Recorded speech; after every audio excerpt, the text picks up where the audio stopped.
this. We've got the Hammer Nayls Show. We are back finally together. It's been a little while since Jesse, you and I have been able to do this show together. How you doing, my man? I'm doing fantastic, Jack. The intro makes it real. It's so good to be back here, Hammer and Nails. It's been a while, but I think we're ready to go for the season, brother. How you been? I think we're ready too. I'm good. I've been good. I got to say really quick, you mentioned that intro, and I got to say really quick, people love that intro, and you put it together.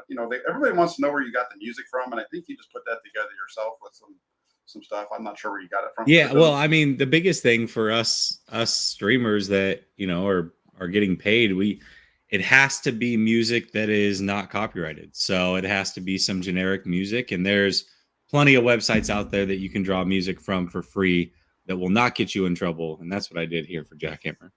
Absolutely, and it's a great. I really love it because I like the fact that we have it blends the old and the new, and that's kind of what I'm all about anyway. We've talked about that a lot, but let's just get into some of the topics that are going on, and I think I'm going to start it off because I got everybody every feathers ruffled last night when I tweeted out that the 49ers keeping Jimmy Garoppolo is the best thing from the 49ers, and really when you think about it, it's a strong move. Keeping Jimmy Garoppolo around gives them a better quarterback room, gives them a better chance of winning. Trey Lance and Jimmy Garoppolo on the roster is much, much, much better than Jimmy Garoppolo and Nate Sudfeld on the roster. And you responded to that. We had a little bit back and forth. I'll let you kind of go first, and then I can give some of my respond to you and give you kind of what I'm thinking on it. Yeah, for sure. And I agree. I mean, if we're just saying, hey, money aside, right? Because we don't pay for these players, so what do we care? But Jimmy and Trey Lance, or Trey Lance and Jimmy versus Trey Lance and Nate Sudfeld, certainly. I mean, there is no debate. You've got two guys on the roster that are starting level quarterbacks in this league. That is a big bonus, right? Especially if you have injuries, what have you.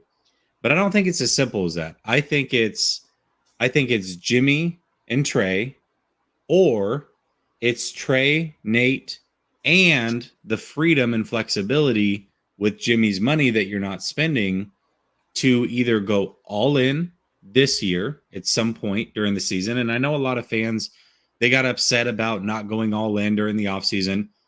But if you remember 2019, they went all in kind of as the season progressed. Yes, they made some moves in the offseason, but it was Emmanuel Sanders that I think really helped put this team over the top. And that was a midseason move. When the Rams won the Super Bowl last year, they made some midseason moves as well. They had OBJ, they had Von Miller, and having that money free is what allows you that flexibility. Or you can roll money over to next year and essentially double it up. So to me, the money that you're saving with Jimmy has to be included in the Nate Sudfeld and Trey Lance option here, because I think that is a big deal. And to me, I'm certainly taking that option because I want the freedom to be able to make a midseason move if this team seems to be clicking and looking like a Super Bowl contender, which I think is a big, big possibility here. Yeah, I see where you're going with it, and I the way that I look at it is a little bit different because what you're saying, I understand that there's definitely some validity to everything you just said. What I look at is I look at a team that has has Trey Lance taking over at quarterback. Fine, I think he's going to be good. The issue is Trey Lance played last year. If you consider take into account his preseason and the regular season, he played a good number of snaps in 5.5 games. Mm-hmm. In 5.5 games, he was injured twice. So what's the likelihood that Trey Lance is going to play a full season? And let's say, my thing is, let's say that the 49ers, he is injured at some point. The 49ers are in a much better situation to move forward with Jimmy Garoppolo taking over than they are Nate Sudfeld. The money piece that you're talking about, I think that was a little bit different. I think the team now is much better than they were then, and even in 2019. I don't, other than maybe safety, which I don't think there's a safety on the market right now that it's going to be a major upgrade over anything they have on their roster. I don't know where else there is, where else they're expecting to have to make this big splash. The running back core we know is solid. The offensive line is a little bit of a question mark, but in reality, if McGlinchey and Brunskill are healthy, the only change that wasn't expected a year ago is at center, because they'd gone. It wasn't, everybody should, I think, understood that at some point, probably this season, Aaron Banks was going to take over along the offensive line at one of the two guard spots. Right. So I don't know where that money would need to be spent, and we'll see how the cap even lands right now. They can make moves. They have money available to them, and they have some more ways that they can free up a little bit of space this year if they need to. So that's kind of where I'm thinking. I look at it. They've already built this team. I think this team is solid as it is. And right now, if the quarterback goes out and plays and just does what they're supposed to do and plays to the level that's expected of a starting quarterback in the NFL, the 49ers are a playoff team. And that's Trey Lance. Yeah, and that's fair. And I tend to agree with that. But I think the counter argument to what you said is you're talking about one position, right? There's 21 other positions that play regularly. What if one of those guys goes down and you don't have the money to replace him because you kept Jimmy Garoppolo, right? But there is somebody out there that may not be to that level, but is serviceable and can keep this thing going. So to me, like I think that flexibility is a big thing. And I also look at it and on Twitter, a little bit different, because the way that I looked at the context was, well, if Trey Lance has a season-ending injury, I think the way that you're looking at it is we need 2 or 3 games of replacement level football. Jimmy Garoppolo can win those 2 or 3 games in the regular season and allow Lance to come back, to where Sudfeld possibly and probably can't do that. And then your season's over, and then where you're at. And I think that's a great argument. But the flip side of that is let's say there is a season-ending injury. Well, I don't have any. I mean, I'll just say it right now. Jimmy Garoppolo is never going to win a Super Bowl as a starting level or as a starter in this league. It's just not going to happen. So with that being said, I mean, yeah, maybe I make it to the playoffs versus not making the playoffs. But I mean, if you're not winning a Super Bowl, that's the ultimate goal anyway. So I don't know. I also think that Trey Lance's injuries were a couple fold as well. I think that Shanahan didn't know how to use Trey Lance. I think that's how one injury happened. And I think that Trey Lance also put himself in harm's way by not necessarily knowing how to fully process a game and knowing the game speed and just trying to make plays happen. I think he's in a much better spot. I don't think he's not 100% of where he's going to be, but I think he's in a better spot than where he was last year. I think he can probably protect himself a little bit better in some of those scenarios. And I think Shanahan, more importantly, is in a much better spot in knowing what to do with some of the play calling. And so that will also help protect Trey Lance. So I don't know. I'm not as worried about the backup quarterback thing. It's interesting because Jimmy Garoppolo stays injured, and 49er fans, more than anybody, I don't, I talk to fans across the NFL and Twitter space, whatever. I have never heard another team talk about the backup quarterback the way that 49er fans tend to talk about the backup quarterback position. I think some of that is a little bit of PTSD, right? I mean, yeah. when you've lost 2 of the last 4 seasons have been basically just blown up when the starting quarterback goes down. That's kind of what happens, with all the starts that they've had from the backups over the last 4 seasons. The 49ers have managed to get back games once. That was with Nick Mullins in 2018. They had one time where they won back-to-back games with a backup quarterback in there. So I think that's where it comes from. And I think that Jimmy Garoppolo is going to be on the team? No. I think the 49ers are going to move off of him, and I think it's a mistake. And I think it's a mistake based off of it's the 49ers not learning from the past, right? If that was all we heard last year at this time when it came from the 49ers was and one of their big mantras as to why they wanted to have Jimmy Garoppolo and Trey Lance was the backup quarterback position. So maybe that's part of why you're hearing the fans talk about it so much too, is because uh, a big part of how the 49ers, the message that the 49ers brass was sending out throughout last season was the need to have strong backup quarterback play because of the lost seasons that they had before then. So maybe that plays into it a little bit as well. Yeah, and I think that's fair. I mean, reality is if they don't have that strong backup quarterback play last year and happen to be Trey Lance, who's a starting level quarterback as well, they don't make the playoffs either, right? Because that Texans game was huge. And if Jimmy doesn't play in that game and Sudfeld does, 49ers probably don't win that game. And so, then they're not in the playoffs, and they didn't make the playoffs in what, 4 out of 5 years. And, there's a bunch of different directions that thing may end up going. So I hear it.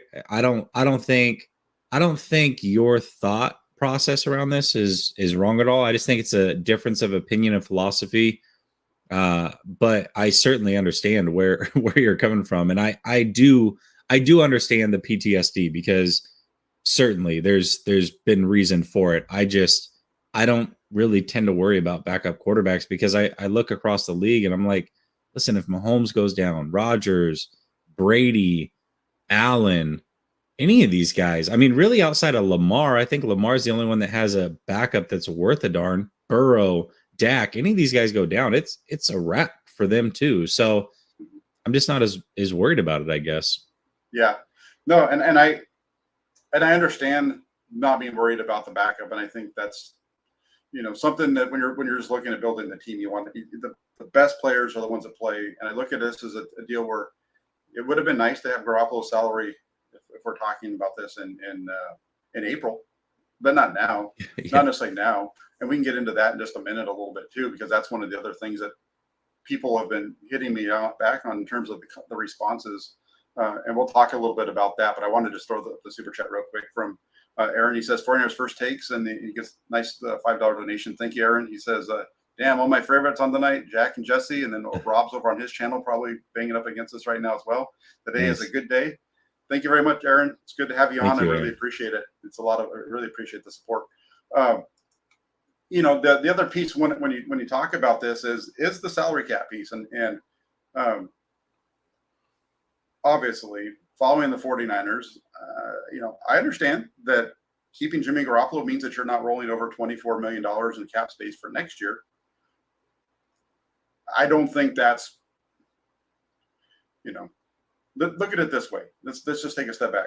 The 49ers right now, if they kept Jimmy Garoppolo on the roster, and let's say he just never has to play because Lance stays healthy and the 49ers are able to go through a season for the second time in the last 5-6 years with a quarterback not missing a game. Let's say that happens this year. And then it's kind of like dead money, right? And I had this conversation with Grant the other day on his channel. So you have the money from Garoppolo, you have this dead money from D Ford, who's probably not going to play anything, plus the actual dead money. It's $42 million that the 49ers could have, reinvested somewhere else.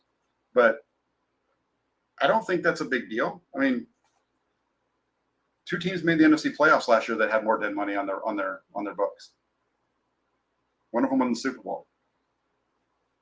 Yeah, right. I mean, I don't think. Listen, I think they can win a Super Bowl with Jimmy on the roster as a backup quarterback. I do. I think this team is very, very good, but I think the room for error is very marginal. Like it's a lot less when Jimmy is on the roster because you don't have that financial freedom, right? The NFC is pretty wide open. I think the 49ers are as good or better than anybody. So I certainly do think that they can win. And maybe there is a time, whether Jimmy's on this team or not, maybe there is a moment in this season, 1 to 3 game stretch where Lance goes down and they could have used Jimmy, or they do use Jimmy because he stays. But I feel like that for me, that financial flexibility is so big. And here's the other thing, Jack. I think, and we'll talk about some of this a little bit later, but I think the 49ers, when they drafted Trey Lance, they opened up that window where you have a very inexpensive quarterback And that means you can really go all in. And so getting rid of Jimmy allows them to potentially do that, like I said, at the midway point in the season before the trade deadline, but also roll over enough money to kind of do that over again next year, right? And so you're really giving yourself that flexibility to make yourself even better, not only for this year, but next year as well. And so for me, I just that's what I'm looking at. That's what I really, really covet if I'm running the team. Yeah, no, and I understand the next year piece, and that's where I think, and that's why we talked about the rolling it over for next year, Yeah. right? Well, okay, let's just say they keep Jimmy Garoppolo on the roster this year, right? They just Right. let's just run this out so that let's just put it out there. If they For sure. if they keep him on the roster for the season, they're going to go into next season with $25.3 million in salary cap. That's not, we don't know what Deebo Samuel's extension is going to look like if he gets Right. it this year. And it doesn't seem like Nick Bosa is going to be a guy that they're going to do this year. It looks like it's going to be next year. So they go into next season with $25 million of cap space, 45 guys under contract. You know, some of that's at the bottom end of the roster. Remember that throughout the offseason, doesn't matter. That's the top 51. So they can make things work from that standpoint. But let's do this, because we did this prior to free agency this year. Yeah. Let's look at some of the moves that the 49ers could make. They could extend Fred Warner. They could work with Fred Warner's contract, because it's coming up a little bit, right? And Fred Warner's a guy that's going to be a piece on your franchise for a long period of time. Makes sense to do that. Cool. Another one that they could do if they decide to go back to the well again, they did it this year, would be Eric Armstead. Okay. Those two moves right there get them to almost $50 million in salary cap space, which is almost the same amount as if they get rid of Jimmy Garoppolo today. And I think $50 million in cap space is plenty of money to absorb the cap hit that they're going to get for Deebo next year with whatever his extension was from this year. If that gets done, I think it's more than enough to handle. And that's not even including anything with Nick Bosa. If you look at it, Nick Bosa can get, even though he's that cap number for next year for the 49ers includes Nick Bosa on the 5th-year option. The 49ers can still extend him next year and lower his cap hit by about $7 million, roughly, depending on how much of a signing bonus they give him. You know, if you look at the numbers of the guys that are ahead of him, meaning his brother and TJ Watt, you kind of bump it up a little bit from there. TJ Watt's deal would save the Flyers about $9.5 million, $10 million. He's got the biggest of the two. So cut that in half. You're still able to save about $5 to $6 million by redoing Bosa next year. So you're looking at $55 million in cap space with your two biggest guys under contract. I get it. I want the 49ers I think the 49ers should focus on winning the Super Bowl now. And when the most important position is actually a position of question right now, I think that you need to pay attention to it.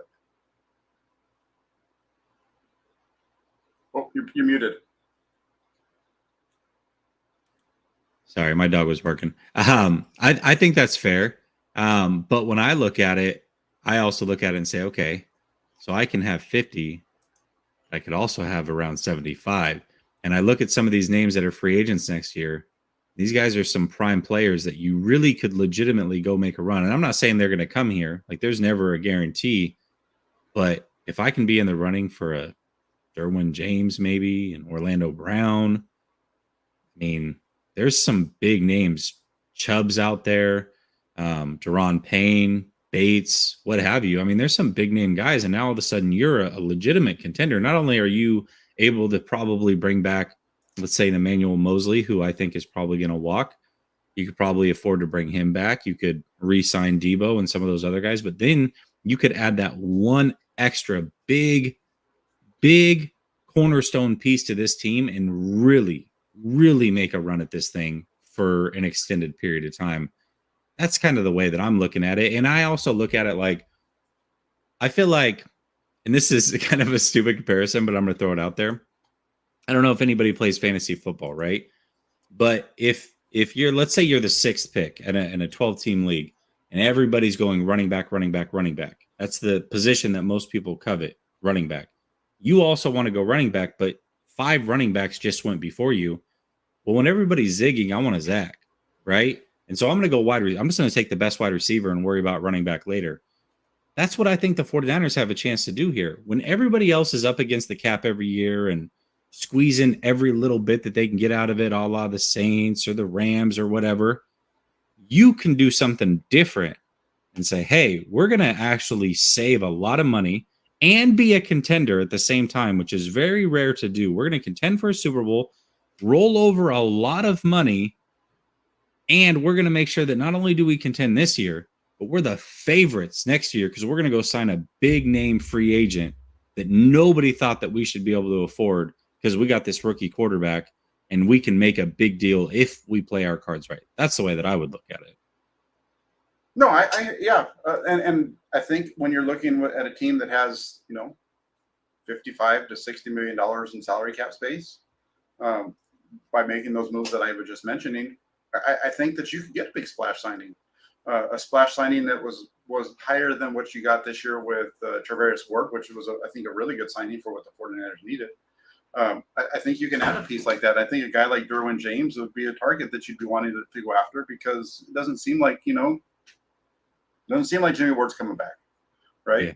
And so I guess, I think the bigger piece is, for me, Jimmy Garoppolo being around isn't keeping the 49ers from doing business the way that they've always done business, and maybe even like you said, going out and signing a guy, making a splash in free agency. That's not necessarily outside of what they've done. They've done that in past years. They did that in 2019 when it was go time.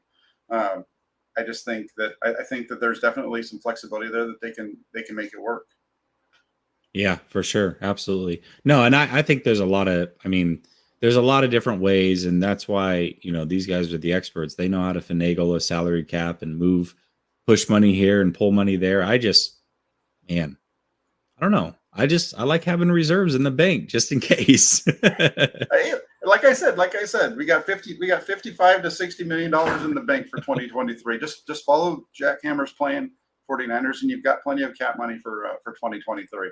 No, but really quick, there was a super chat over here, and we were talking. I want to get to it because it was specifically asking you. It was Larry T. Very much. Thank you very much for the donation. He says, Jesse, would you pay $17 million each for 2 starting quarterbacks? It's a good question, Larry, and I know you're trying to put me together here because I'm assuming that's the salary of Jimmy Garoppolo and Trey Lance added together. You just split it in half. I like that. You're a thinker. No, because I'm not keeping Jimmy Garoppolo. Yeah, that's right in that ballpark. Right in that ballpark. And yeah, I get what you're saying. And I think the other piece here too, and let's get away from finances for a minute. Thank you very much, Larry, for the question.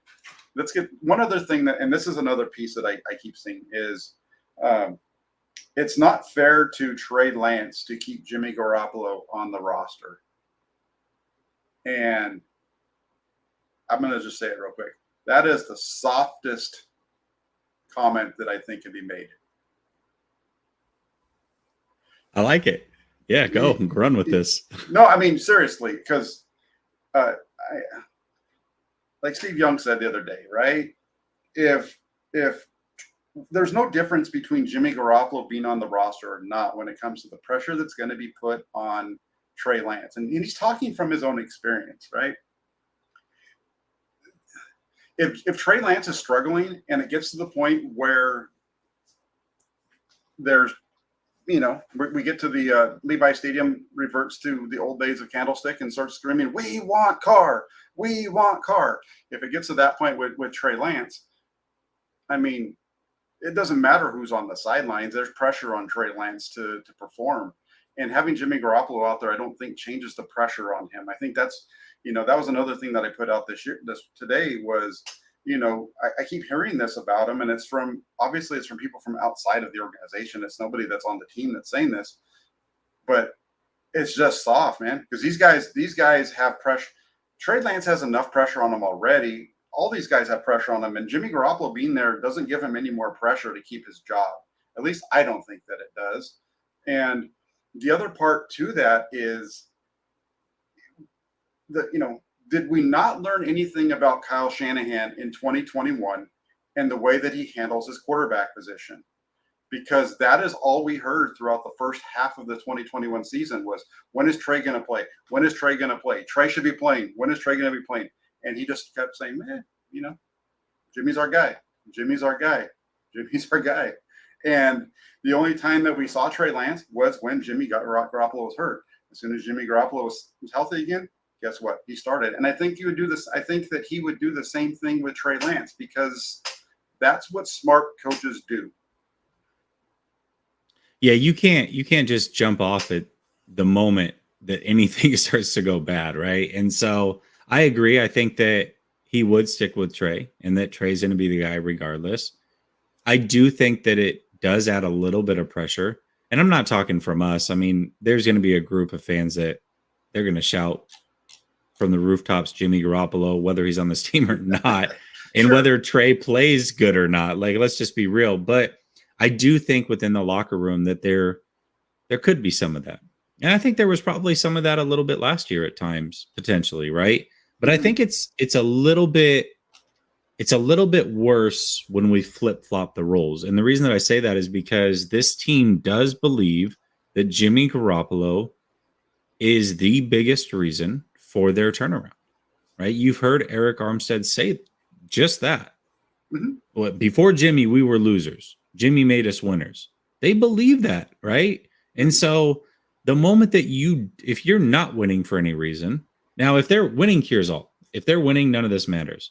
And I do expect that they'll win, so probably a moot point. But if they aren't winning, if for any reason they think it's Trey Lance's deal, I think it could turn into something in the locker room, right? And so I think you're flirting with something that you don't need to flirt with, right?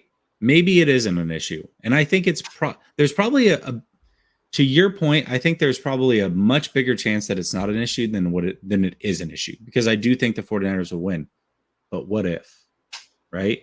What if? And I think this is funny. Because I feel like we flip-flopped on this argument, right? You're saying what if with an injury, and now I'm going, well, what if? What if on the other end, right? Yeah. Even though it's a small chance, what if? And so I also look at it from Jimmy's standpoint, and I've said this in the past. I actually think it's more unfair to Jimmy than it is Trey. And the reason I say that is because Jimmy has been on this roster, has been the starting quarterback when this team went to a Super Bowl and when this team went to an NFC championship. And I think that would be, of all the positions, if he's a backup quarterback anywhere, I think it's more humiliating to be the backup here on that team with those guys than it would be anywhere else. That's just my opinion. Now, I think 27 million may erase that, but I do think it's actually probably just as, if not more, unfair to Jimmy Garoppolo. That's just my opinion. Yeah, I don't. There's no argument for me on that at all. You're 100% correct that it would be it's a tougher spot for Jimmy Garoppolo than it is, I think, for the team. If this whole thing, right? We're hearing. I started this by saying everybody was soft for saying that it's not fair for Trey, and we're now wrapping this up by saying it's actually not fair to the other guy, and I agree with that. If it's not fair to any of these guys, it's really Jimmy Garoppolo. It's not fair to Jimmy Garoppolo because he wants a chance to be a starting quarterback. He's not going to get it here. At the same time, I think it's a position to where you come in, you show your value, you work and put yourself in a position to next year be able to go out and sign earlier in the process and kind of take the route of, like a Mitchell Trubisky type of route, right? Where you kind of rehabilitate your image a little bit. And, I don't think anybody in the NFL thinks that Jimmy Garoppolo is a bad guy to begin with. I think but if he just, give himself another year to get right, be healthy, prove it, then maybe somebody will take a bigger chance on him than they're going to do now. And who knows, maybe somebody's going to take a chance on him anyway, because it seems like there's more and more names popping up over the last couple of days. Who knows?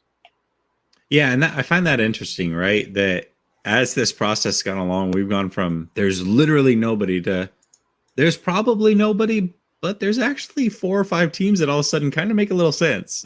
So it is kind of interesting the way that's gone a little bit. Yeah, I think I mean, it makes sense for him to go to certain teams, but um, just because I think you start to look around the starters in the league, and there's some teams that have really bad starting quarterback situations where you change the quarterback, maybe they can win a couple of games. I think the Giants are one of them.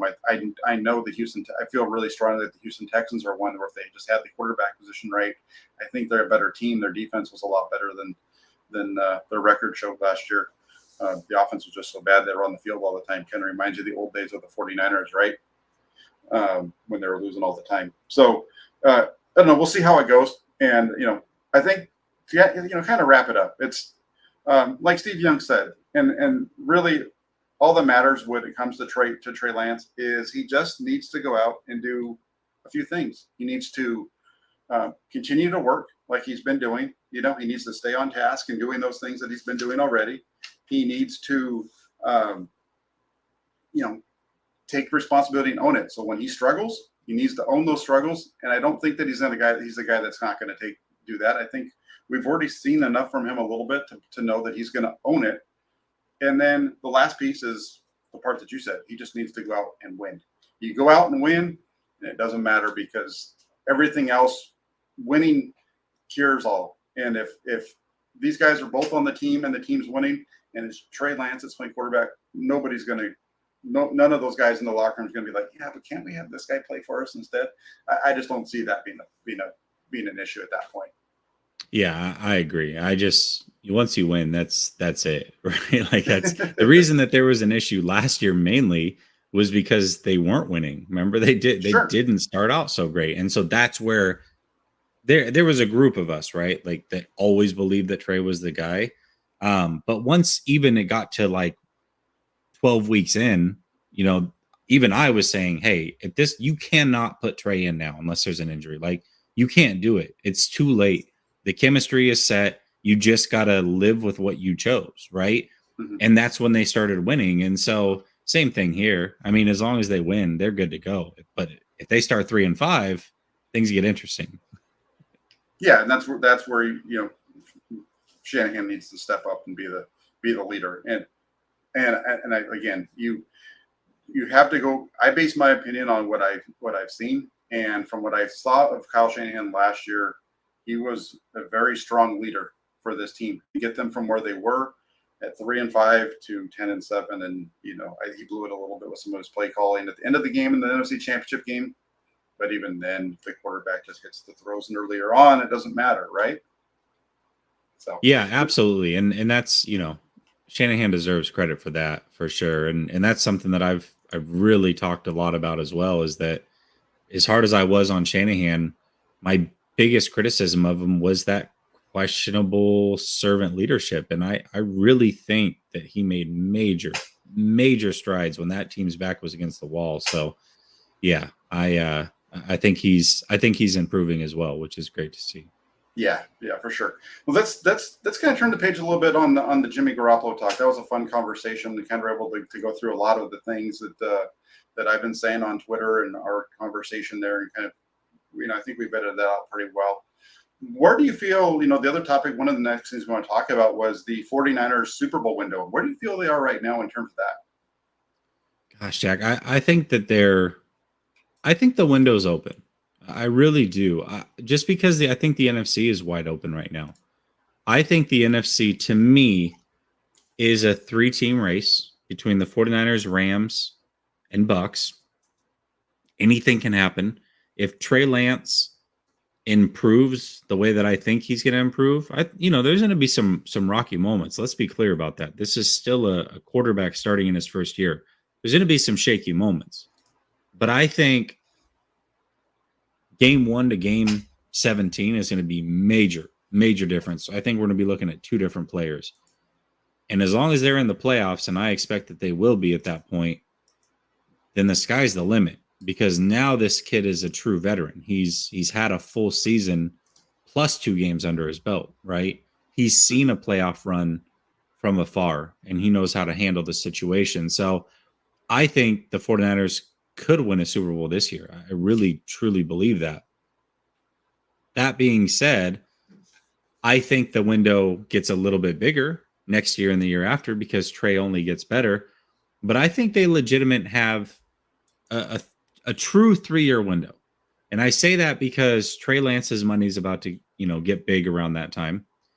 Trent Williams, who knows where he's at in 3 years, if he's even playing anymore, right? And you're talking about the best left tackle in the game. He's either not playing or he's probably declined quite a bit in 3 years. George Kittle, same thing, right? He's got that Gronkowski trajectory about him where he's had so many of these injuries where I don't know where he's at in 3 years. Debo Samuel, where is he? So I think there's a lot of question marks with some of the big names. I think they will still be competitive as long as you have a very good quarterback and a very good coach. You can be competitive, and I think that they'll still be a playoff team, much kind of like what you saw with Russell Wilson after the Legion of Boom had left and kind of broken up.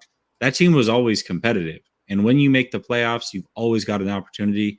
You've seen it with Aaron Rodgers, and quite frankly, I think that's where we're at with even the Chiefs right now. I think the Chiefs Super Bowl window is closing because of those same things. They've lost some talent. Patrick Mahomes is getting more expensive. And that's kind of where I expect the 49ers to be in 3 years.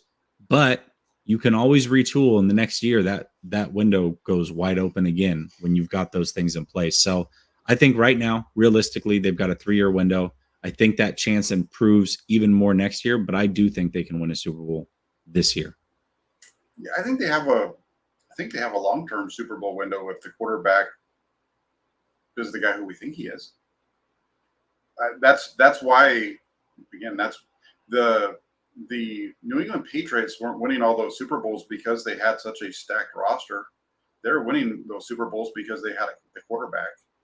The Tampa Bay Buccaneers didn't win the Super Bowl 2 years ago because the roster all of a sudden became overly dominant. They all of a sudden had a quarterback that could do it. And I think for the 49ers, that's the key to their Super Bowl window. I know it's extremely simplistic, but it's just the way that it is. If Trey Lance is the guy that everybody thinks he is, and you put that together with Kyle Shanahan, you look at the roster that they're putting together. This is a roster that doesn't look like it's going to go away anytime soon. Because even if Brandon Ayuk doesn't come back, they just got Danny Gray in the top of the second round, or end of the second round. He might be the guy that replaces him, right? He's going to replace somebody, I think, at some point. One of these guys in the receiving corps.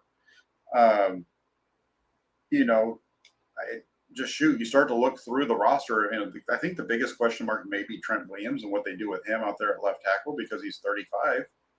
But Andrew Whitworth played until he was 40, so maybe Trent Williams can last that long too. I just look at the roster, and this is a roster that is extremely deep, and the biggest question mark I think for them is can they find the defensive lineman again next year like they did this year? That's really the question. I mean, you look at that, their starting group on defense is going to be up front, going to be the same. They got a couple of things you're going to have to figure out at linebacker and secondary and stuff, but this is a team I think is set up for a long run if Trey Lance is the guy that they traded 3 picks for, or used three first round picks to get.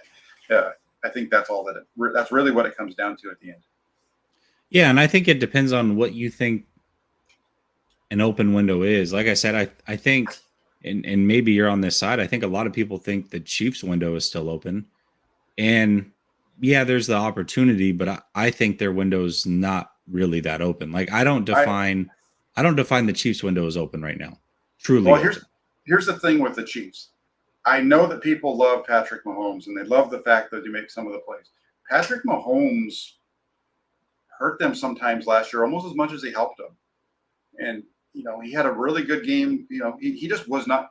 You go back and you watch the AFC Championship game, and he just did not have a good game. He's running around at times when he doesn't need to be running around, and we saw that a little bit. Throughout the year, there was talk about the turnover and stuff. And I think Patrick Mahomes is still a really good quarterback. He's a top flight quarterback, but when it comes to playing quarterback in the NFL, you've got to do the little things good. The explosive highlight reel plays get everybody excited. Those aren't the plays that win you the championship. It's the completion on third down that moves the sticks. It's the completion in a tight window that maybe even a check down where your running back gets you a first down or maybe gets in the end zone because it was just a little check down and it looks super mediocre. Those are the plays that win you championships, not the big explosive. I'm running around like a chicken with my head cut off. Now I'm going to throw the ball without looking and the guy's going to catch it. Those aren't the plays. When they won the Super Bowl in 2019 against the 49ers, the plays that he made to beat the 49ers were simple, basic quarterback plays, deep shots that he can make because he has the arm, but he wasn't running around using the athleticism portion of it. Yeah, I think, when I look at Patrick Mahomes, I have him as the number 2 quarterback right now behind Allen. And I agree with you. I think he struggled to play within the confines of the offense at times last year. I think that's that a better a lot way of of teams. that's a better way of what I was trying to say.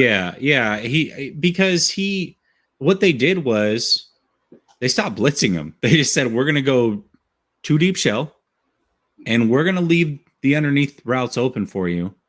Let's see what you do with it. And he struggled with that very, very early on. That's why they were losing a lot of those games that you would normally see them win, even against some of those really good teams, because he was making some really boneheaded plays. Now he cleaned that up a lot up until the AFC Championship, and then it showed itself again. And you watch that game back and you're like, what is he doing here? What's going on, right? He's got some of that gun. He's got gunslinger in him. And so I think that gunslinger mentality certainly can hurt you a little bit. That is what I like about Trey Lance, is I feel like he is a bit more reserved and more willing to take some of those underneath plays. I just think that's the way that he plays. That's the way he's mentally wired. But I think the Chiefs, regardless, Mahomes is still a top tier talent. They have one of the, if not the best head coach, arguably in the NFL. So they've got that mix that we're talking about, that, if Trey Lance is the guy that we think he is, well, they got Shanahan. That window technically, is still open for the Chiefs because they may make the playoffs every year and you never know what can happen. I just think right now their window compared to what it was last year and the year before, it's closing a lot. And a lot of that is because AFC has gotten so much better and what have you. But I don't see the Chiefs as a legitimate Super Bowl contender anymore. I don't see them right now at this moment as being that. Mm-hmm. Yeah, no, I think that makes sense. And then real quick, I'm just going to pull us up. Bolivar Trask, he says, did you not see the Chiefs-Bills back game? Yeah, obviously. That's what I'm saying. This is the guy who he played great in that game. That was a great game. Yeah. But the next week, he didn't play all that great against Kansas City. And it's part of the reason why they got beat in the AFC Championship game, because he didn't just take the easy plays at times. He tried to force balls into places that didn't need to be forced, and that's the difference between those two games. So yeah, the Chiefs-Bills playoff game, that was friggin' fantastic. But no matter, you lost the next week because you didn't make the basic plays, and that's kind of the point that I was making. I think Jesse was kind of saying the same thing there. Absolutely. Yep. Yeah. And then, yeah. So as far as the window, I think we're both there. I want to bring up this other one really quick because Mike's asked us a couple of times. He says, and this goes back to what we're talking about. We're still talking about the open window. If our window is open now, is that because the way that John and Kyle built the team? And then he followed it up and says, who gets credit for the strong roster? Mm-hmm. To me, it's the coaching staff, and that's Kyle included. I don't think the 49ers are the best drafting team, and I don't even know if they're top 10. But I do think they are probably top 3 when it comes to development. I think they have great development in-house. The way that Chris Kocurek can take, every guy who's been nearly ran out of the league on the defensive line and turn them into beasts is incredible. I think Saleh did a great job before Ryans took over, and I think Ryans is doing the same thing. That linebacking crew is because of his development there. I think Shanahan has done a great job developing a lot of those players on the offensive side, as has guys like Turner and what have you. So I think the coaching staff as a whole gets credit. And if you want to give one person credit, if you have to give one person credit, it has to be Kyle, because he does have a big hand in building the roster, right? He has a huge hand in developing the roster, even if it's not necessarily him doing most of the development, but he's putting the coaches in place that are doing that development. And then he is developing those coaches, right? And so, yeah, I think the coaching staff as a whole deserves that credit because they do a fantastic job there. Yeah, and I agree with you in that I don't think you can pinpoint it on one. If you want to just point it on one, and it's Kyle Shanahan and John York and John Lynch, not John York, John Lynch, because those are the two guys that are the face of the franchise. Those are the ones that are taking the heat when the team struggles the most. But I think it goes. I think it starts with those two. I think it also is Tariq Ahmad, who is their scouting coordinator, because I think that they do a really good job of finding talent. That's part of the reason the 49ers are in this salary cap position they are, that we were talking about earlier, where people are a little bit worried about what's coming down the road, is because they drafted Deebo Samuel and they drafted, Nick Bosa, and they drafted these guys that they're having to, Fred Warner, who they made the highest paid, linebacker in the league. They're having to pay guys that they drafted, and I think that's partly why you're not seeing them be extremely busy in free agency, at least this last year, maybe going forward. But I think that's you've got to give him credit. I think Adam Peters takes a lot of that as well. And then, yeah, absolutely, like you were saying, the coaching staff, because they are the ones that at the end of the day, once these guys hit the field, they can be the best players in the world. But if the coaches don't get them up to speed and develop them right, that's when things start to fall through the cracks, and a really good player can all of a sudden not be what you want him to be. And in some cases, these guys are taking, like, think about Chris Kasarik. He gets a lot of the hype because what we've seen him be able to take guys who don't perform, and all of a sudden they're playing at a high level. And we've seen that really throughout the 49ers roster. How many guys have left the 49ers and really taken off in the last few years? They don't. They don't. They come back to San Francisco and then refine their success. Right? Yeah. And so I think that's the thing there. So if you're going to ask who gets credit for it, I think all of them do. I definitely, is Lynch a top 5 GM? I think that's stretching it a little bit, though.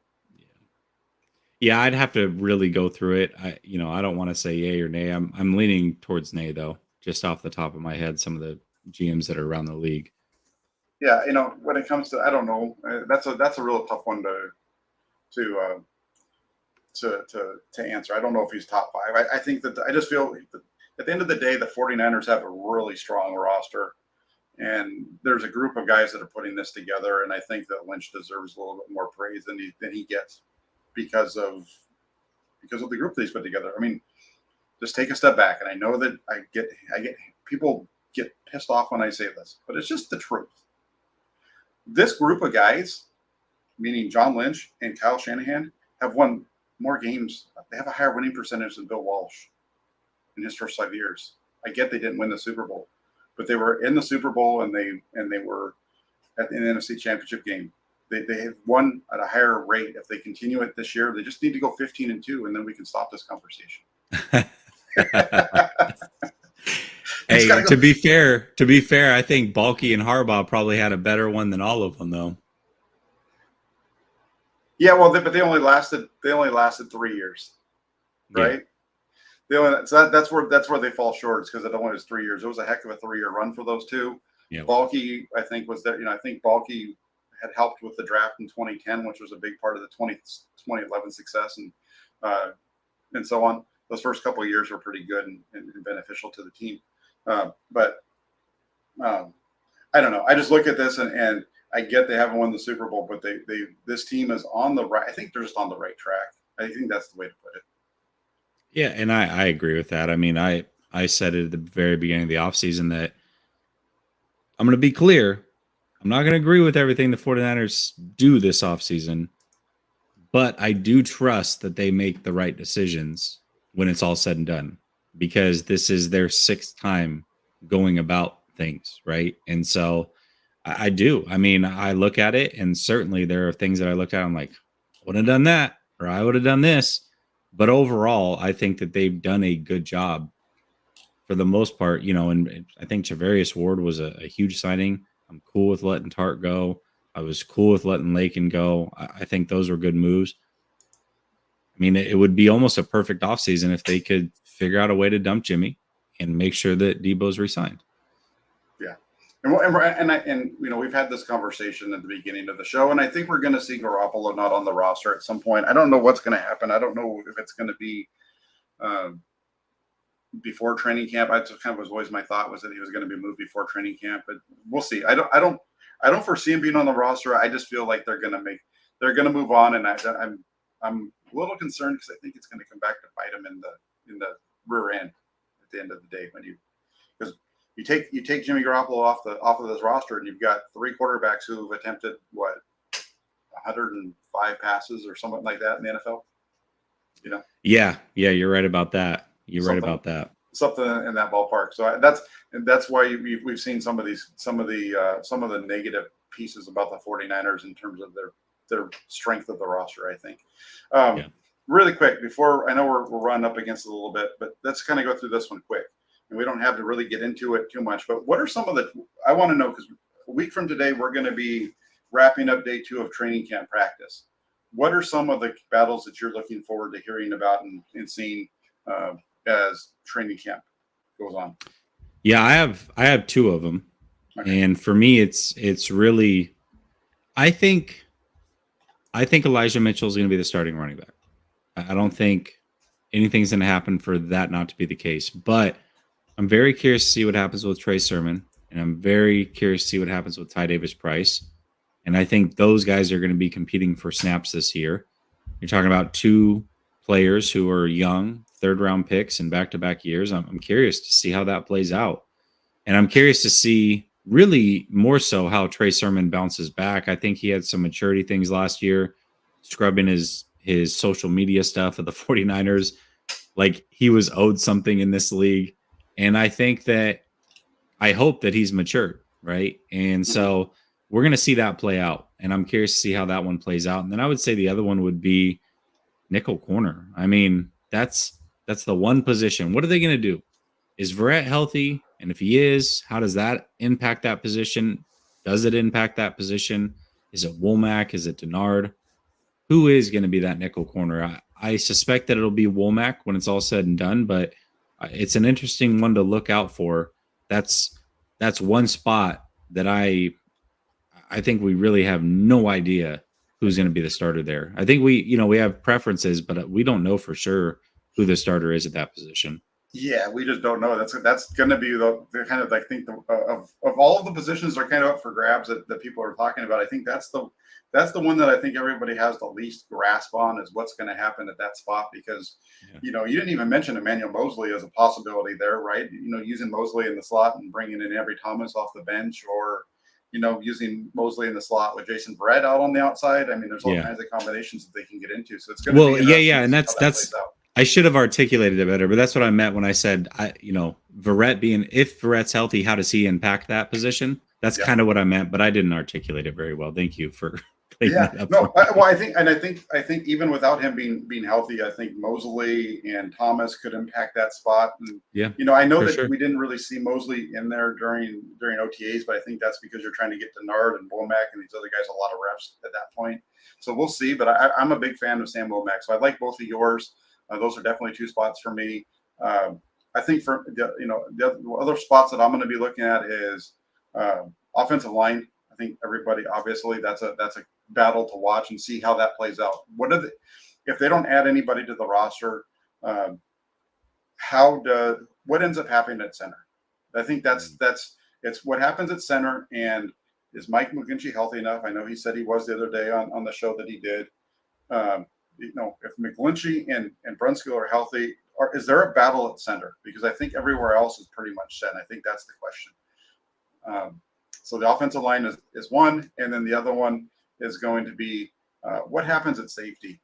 I think that's a question mark too, because I'm pretty sure it's going to be Talanoa Hufanga and Jimmy Ward. Everything's pointing in that direction. But behind those 2, it's Tavares Moore, who really struggled at times as a safety before getting hurt. He was a guy who really struggled with angles and things like that in the run game in particular. and they have George Odom, who they brought in. But behind those, outside of that four, they don't have a guy that's not an undrafted free agent this year. So that pretty much tells you who that group's going to be. So how does that group perform? I don't even know if it's a battle, but how is that group performing? So, Brendel, the offensive line, the safety, and if I'm just going to throw one more out there, it's going to be tight end. I think is going to have a good battle too. Yeah, and I'll throw one more out there. All along the defensive line, right? Like outside of Armstead, Kinlaw, if he's healthy, and Bosa, how is that rotation going to look like opposite of Bosa? And how's that rotation going to look like really behind those three guys? Right? There's so many defensive linemen on and they just signed another first round player, right? A guy who was drafted by Seattle, 26 overall in 2016 or what have you. They just added more talent. So how does that defensive line play out? Because they've got so many players. I mean, at this point they could throw 3 waves of guys out there and probably be successful. So who do they keep? Who do they let go? I think that one's going to be interesting as well. Yeah, I think they're going to keep. What did I say? I don't remember what I said. I think there's 10. I think I put down. Because when I put my roster together, I end up having the 49ers with 25 on both sides of the ball. That usually doesn't happen. Usually you have a little bit more on one side than the other. But I think the reason I had 25 is because I think they're going to keep one extra offensive lineman this year because they have so many rookies and younger players that they're going to want to keep around. That's where the 49ers are so deep. It's interesting because they have some really good players that aren't going to make the roster. They're going to bounce back and forth between the practice squad. That Dante Johnson, for example, Colton McKivitz or Justin School, those kind of things where teams aren't going to pick them up, but they're going to be able to bounce them back and forth all year. So it'll be interesting. And real quick, and you can't look at training camp and not talk about, it's not a battle, but Trey Lance. What Trey Lance on a daily basis, that is the story, right? I take everything else. That's what everybody's going to want to hear. I'm not dumb. I know that's what everybody's going to want to hear about is how did Trey Lance do today? How many passes he completed, how many interceptions he threw, how many touchdowns he threw, all those kind of things, and that's going to be the biggest one. Yeah, that's going to be the story for sure. Yes, of course. Yeah. The real training camp battle is Grant versus Lombardi. Who has the more accurate spreadsheet? That's where the real battle's at. I'm going to have what do you guys? You're the tiebreaker. You're the tiebreaker. I've already got it. I've got page after page of spreadsheets. We're going to have pivot tables and diagrams and pie charts.